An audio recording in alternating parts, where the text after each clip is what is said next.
Olá pessoal, tudo bem? Legal, né? Olha só, hoje nós vamos fazer um pequeno estudo sobre o Evangelho de João e vamos descobrir o que João disse a respeito de Jesus nesse Evangelho. Mas antes de começar nosso pequeno estudo, dê seu like, se inscreva no canal e aperta no sininho para receber todas as novidades que vêm pela frente. E olha só pessoal, não esqueça de deixar seu comentário e de dar sugestões para novas pesquisas e novos estudos aqui para o canal. Vamos lá? Vamos descobrir o que João disse a respeito de Jesus nesse Evangelho? Vamos mergulhar nesse profundo estudo. Hoje embarcaremos em uma jornada fascinante para explorar a vida e o legado de um dos personagens mais marcantes do cristianismo primitivo, o apóstolo João.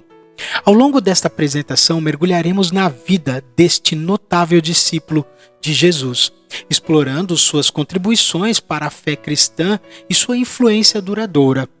A identidade e origens do apóstolo João, incluindo o seu chamado por Jesus e o seu papel como um dos 12 apóstolos. Para o seu relacionamento íntimo com Jesus, sendo frequentemente referido como o discípulo amado. Exploração das obras atribuídas a João, o Novo Testamento, o Evangelho de João, as 3 epístolas de João e o grande livro do Apocalipse. Sobre como esses textos refletem sua compreensão única da mensagem de Jesus e sua teologia.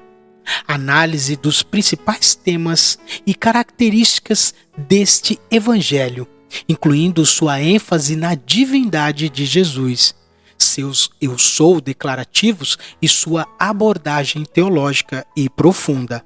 Destaque para os relatos exclusivos encontrados no Evangelho de João, como o encontro com Nicodemos e a ressurreição de Lázaro. Exploração das principais mensagens e preocupações das epístolas, incluindo o amor fraternal, verdade e discernimento espiritual.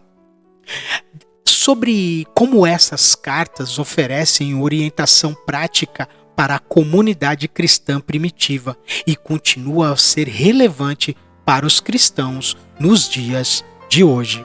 Breve visão geral deste livro profético destaca sua linguagem simbólica e suas imagens vividas. Discussão sobre as interpretações históricas e contemporâneas do Apocalipse, bem como sua mensagem de esperança e vitória final em Cristo. Reflexão sobre o impacto duradouro das Escrituras e do testemunho de João na história da Igreja.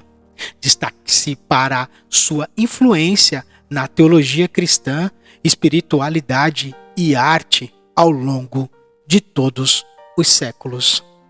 Vamos entender um pouquinho sobre João, porque João não apresenta Jesus como os outros evangelhos apresentam.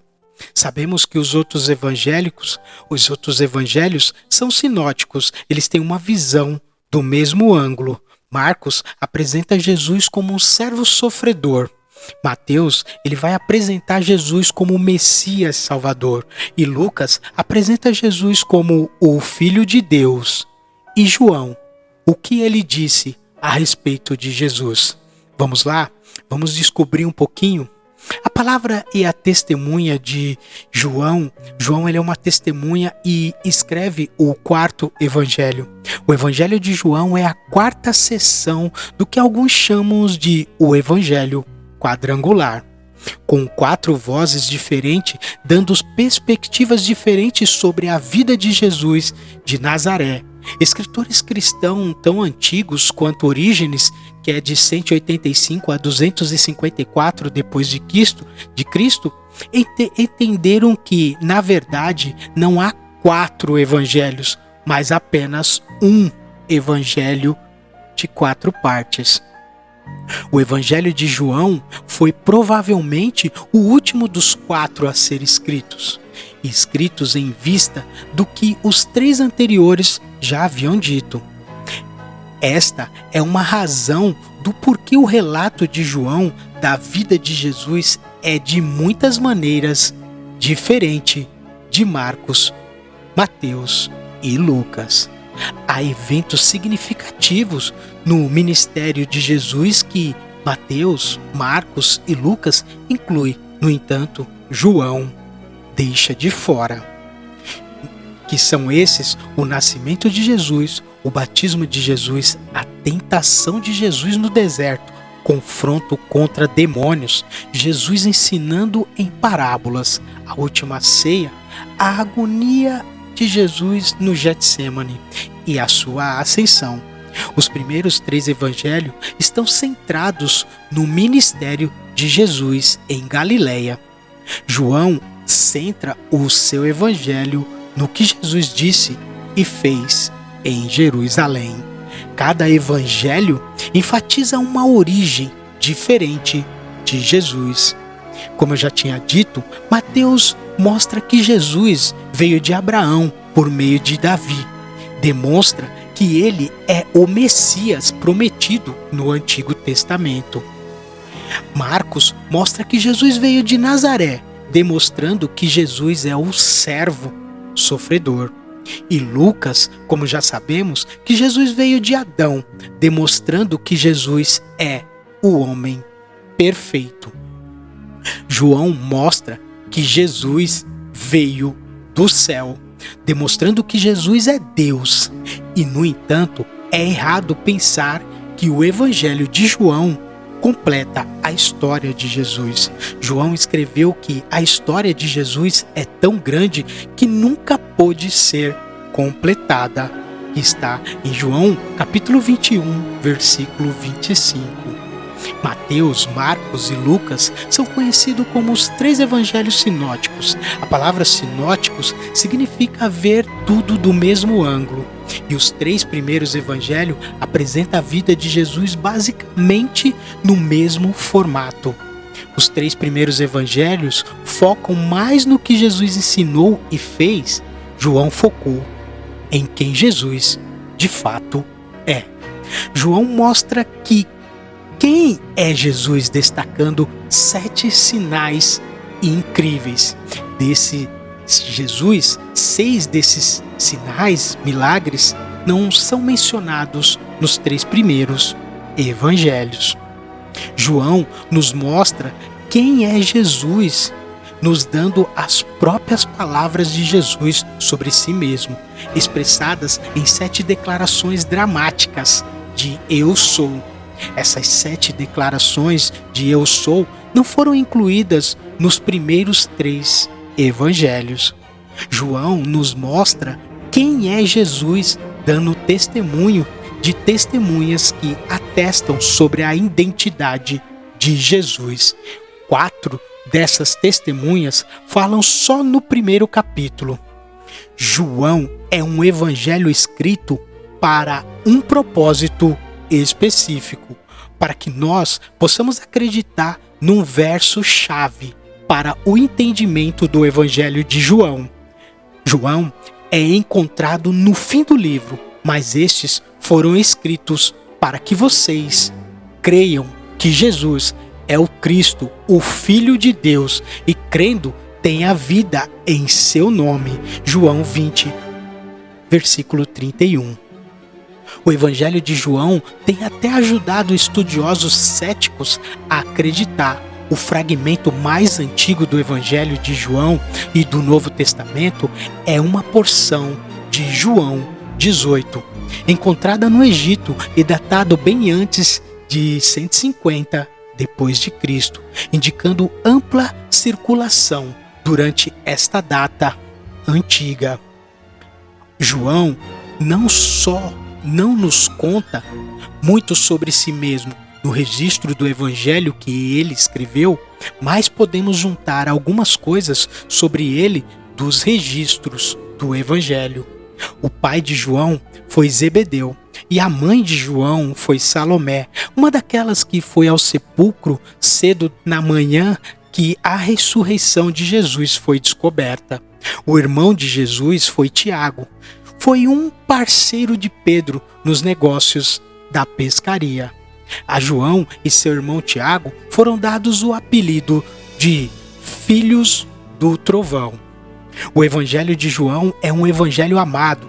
por causa de sua combinação paradoxal de simplicidade e profundidade. João foi chamado de uma piscina onde uma criança pode vadear e um elefante pode nadar.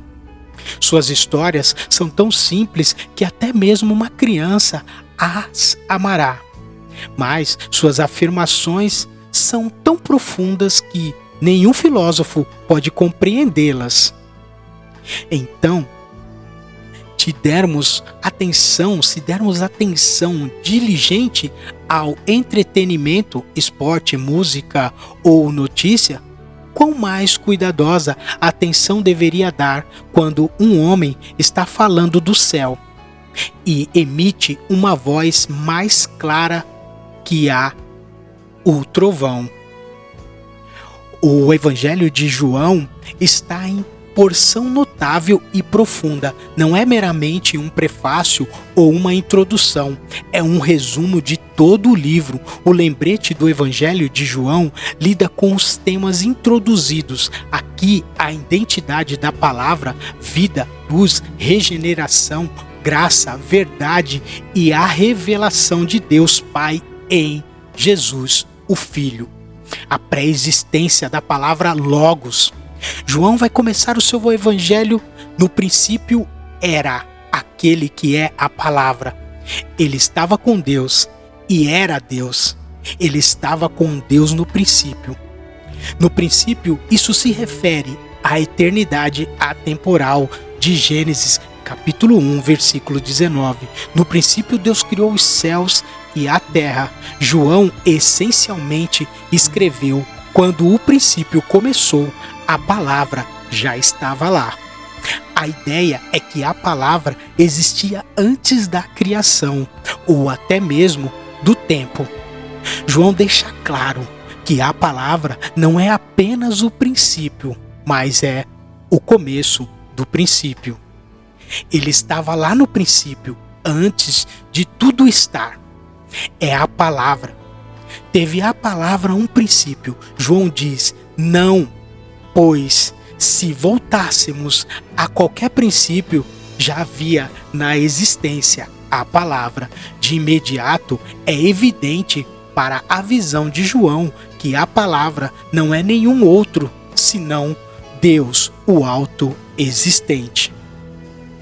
Essa descrição é dada como que possamos de imediato entender uma história contínua que percorre desde um passado incomensurável e a identidade da pessoa que é o sujeito dessa história, o próprio Cristo. No princípio era aquele que é a palavra. Traduz para a palavra grega antiga, logos. A ideia de logos teve raiz profunda e rica, tanto no pensamento judeu quanto no pensamento grego. Rabinos judeus frequentemente se referem a Deus, especialmente em seus aspectos mais pessoais. Nós temos de sua palavra. Eles falavam do próprio Deus como a palavra de Deus. Por exemplo, edições hebraicas antigas do Antigo Testamento mudam o Êxodo 19, versículo 17. Moisés levou o povo para fora do acampamento para encontrar-se com Deus. Para Moisés, levou o povo para fora do acampamento para encontrar-se com a palavra de Deus. Na mente dos judeus antigos, a frase "a palavra de Deus" poderia ser usada para se referir ao próprio Deus. Alguns filósofos antigos gregos viram a Logos como o poder que coloca sentido no mundo, fazendo o mundo ordeiro em vez de caótico. A Logos era o poder que colocava o mundo em perfeita ordem e o mantinha caminhando em perfeita ordem. Eles viam a Logos como a razão final, que controlava todas as coisas. Os estudiosos Dodds, Morris, Buckley e Bruce e outros pensavam dessa forma. Portanto, nesta abertura, João disse para ambos os judeus e gregos Por séculos vocês têm conversado, pensando e escrito sobre a palavra, a Logos. Agora vou lhes contar quem ele é. João encontrou a ambos judeus e gregos onde eles estavam e explicou Jesus em termos que eles já entendiam. João estava usando um termo que, com vários tons de significado, era de uso comum por todo lugar. Ele podia reconhecer em todos os homens, compreendendo seu significado essencial. A palavra, já estando, portanto, em uso e ajudando homens pensantes em seus esforços para conceber a conexão de Deus com o mundo, João a pega e a usa para denotar o revelador do Deus incompreensível e invisível. Ele estava com Deus e ele era Deus. Com esta brilhante declaração, em João capítulo 1, versículo 1, estabelece um dos fundamentos mais básicos da nossa fé, a Trindade. Podemos seguir a lógica de João. Há um ser conhecido como a Palavra. Este ser é Deus porque ele é eterno, no princípio. Este ser é Deus porque ele simplesmente se chama Deus e era Deus. Ao mesmo tempo, este ser não abrange tudo o que Deus é. Deus Pai é uma pessoa distinta da Palavra. A Palavra estava com Deus. Então, o Pai e o Filho é conhecido aqui como a Palavra. São igualmente Deus, contudo distinto em sua pessoa. O Pai não é o Filho e o Filho não é o Pai. No entanto, eles são igualmente Deus, como Deus Espírito Santo, formando um Deus em três pessoas. Ele estava com Deus. Esta preposição implica ligação e, portanto, separa personalidade, como Crisóstomos diz.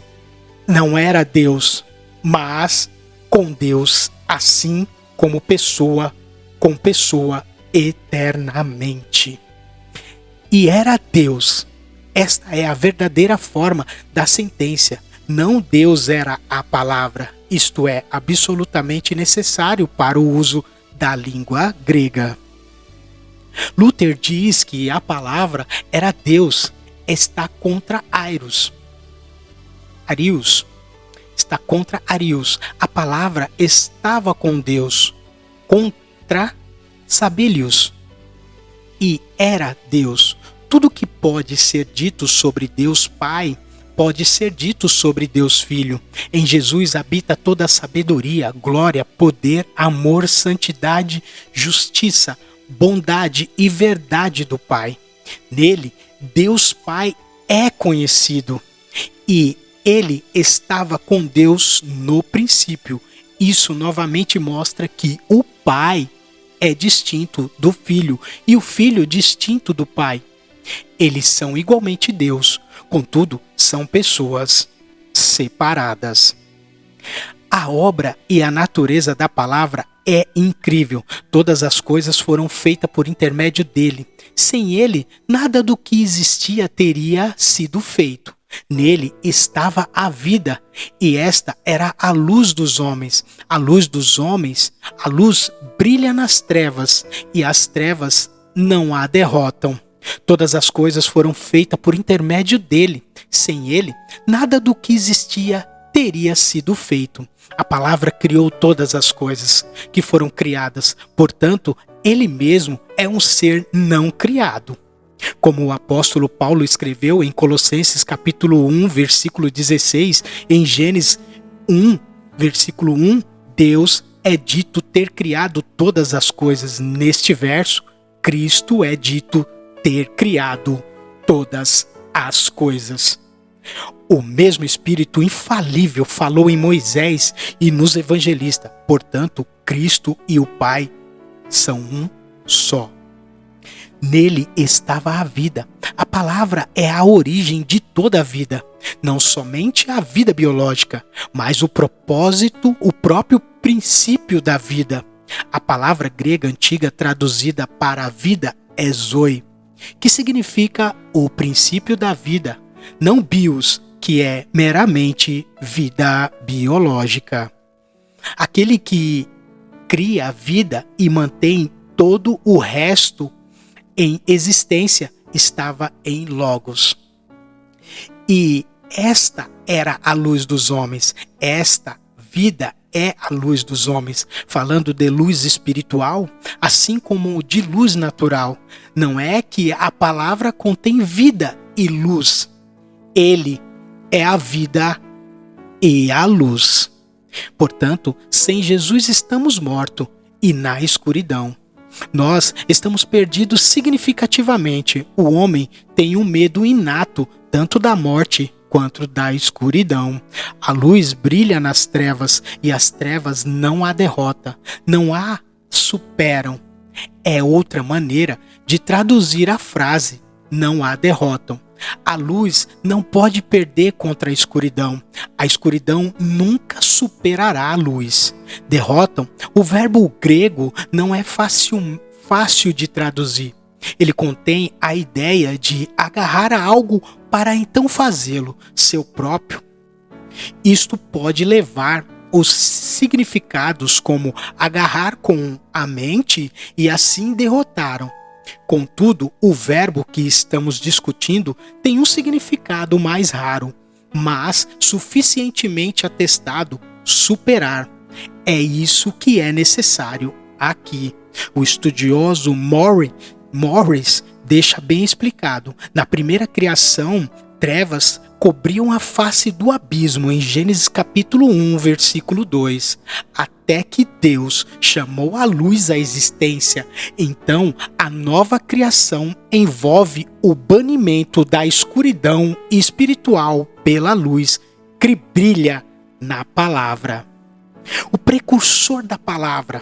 Surgiu um homem enviado por Deus chamado João. Ele veio como testemunha para testificar acerca da luz, a fim de que por meio dele todos os homens crescem. Ele próprio não era a luz, mas veio como testemunha da luz. Surgiu um homem enviado por Deus, João Batista, deu testemunho da luz, a fim de que por meio dele todos os homens crescem. A obra de João Batista foi deliberadamente focada em fazer pessoas para a fé em Jesus, o Messias. O testemunho de João é introduzido não apenas como nota histórica, mas a fim de trazer à tona a cegueira agravada daqueles que rejeitam a Cristo. Ele próprio não era a luz, mas veio como testemunha da luz. A obra de João Batista foi excepcionalmente bem recebida e amplamente conhecida. Era importante para o João Batista, era importante para João, o escritor do Evangelho, deixar claro que João Batista não era a luz, mas que ele apontou em direção e deu testemunho da luz. Ele próprio não era a luz. Possivelmente isto foi direcionado à seita que sobreviveu a João e perpetuou seus ensinamentos, mas não tinha conhecimento de tudo. João, ele é um dos apóstolos mais centrados que nós temos nos evangelhos que foram escritos. Esses evangelhos que foram escritos por Marcos, Mateus e Lucas, eles são evangelhos que vê tudo da mesma forma. João diz que Cristo é o próprio Deus. E assim, meus irmãos, eu vou parar a primeira parte desse evangelho, que é rico e maravilhoso. E vocês, deixem seu like, se inscreva no canal e não perca a segunda parte deste evangelho, que é maravilhoso. O que João disse? João disse que de diferentes formas que Jesus é Deus. e assim eu deixo a paz.